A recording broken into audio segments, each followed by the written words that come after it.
This is Japanese Irish Highlander at the mouth of the Avon River, also in the Minas Basin in Hants County, Nova Scotia.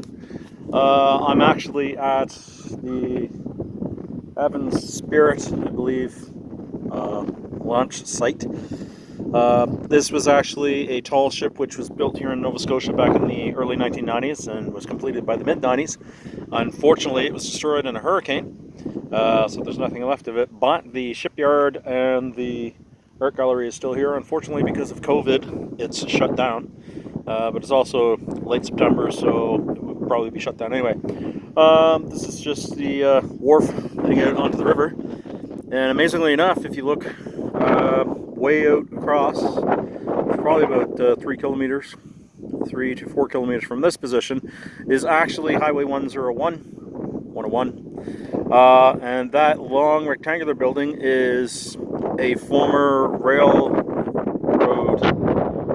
Apple warehouse right next to the highway, which is being twinned. I've driven by this place since the 1990s, and I never actually got to come out here. I always drove by the road junction, never get out here. So I figured since I had a free day before I start back to work, I would come out.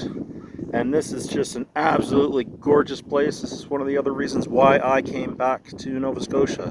This is what made me homesick the entire time that I was in Japan and South Korea.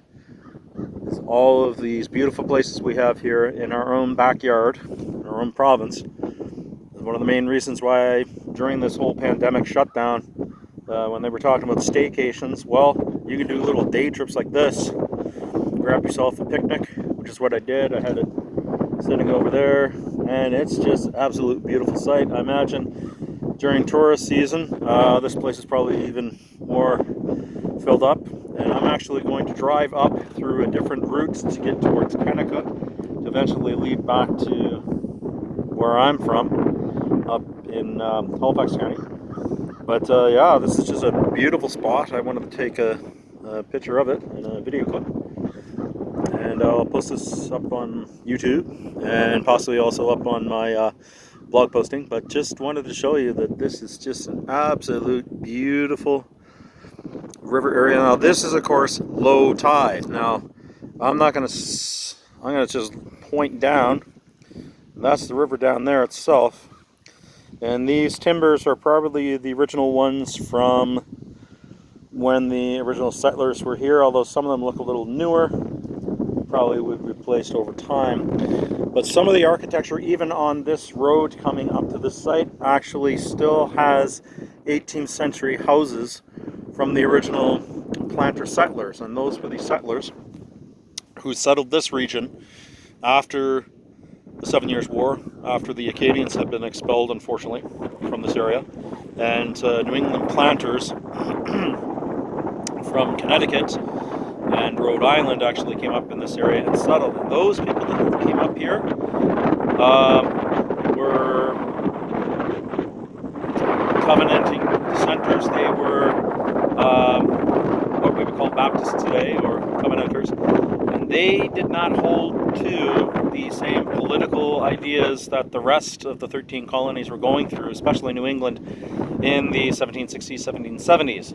And one of the major things why I'm mentioning this is because during the American Revolution, Nova Scotia was one of the colonies which was threatened by invasion by the Americans trying to liberate from British rule, but yet most of the people in this area did not actually want to become part of the new American Republic because they had spent the previous 15 years trying to actually survive and make new homes here.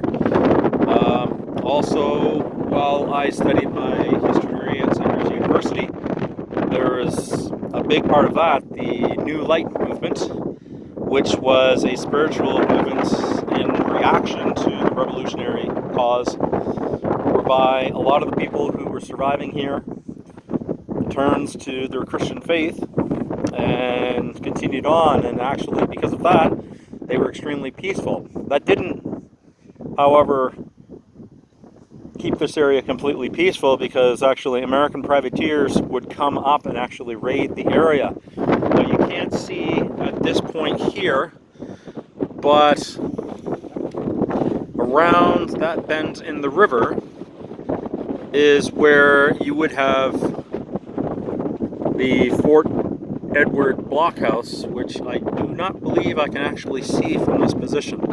And Fort Edward was actually the headquarters of the 2nd Battalion, 84th Regiment, which is the reenactment regiment that I'm in. So this area further back was where Highland soldiers and everyone else serving in that Highland regiment settled. So I'm actually going to drive up through part of their land grant today, just because it's such a beautiful afternoon. I still have a couple hours till my time to come home from school and work. So I had a spot that I put this up. Now my sound may not be so great because of course I got a bit of a breeze coming, but my God, it's so beautiful up here. I just want to put this up. So anyway, thanks everyone, and enjoy the beautiful Avon Spirit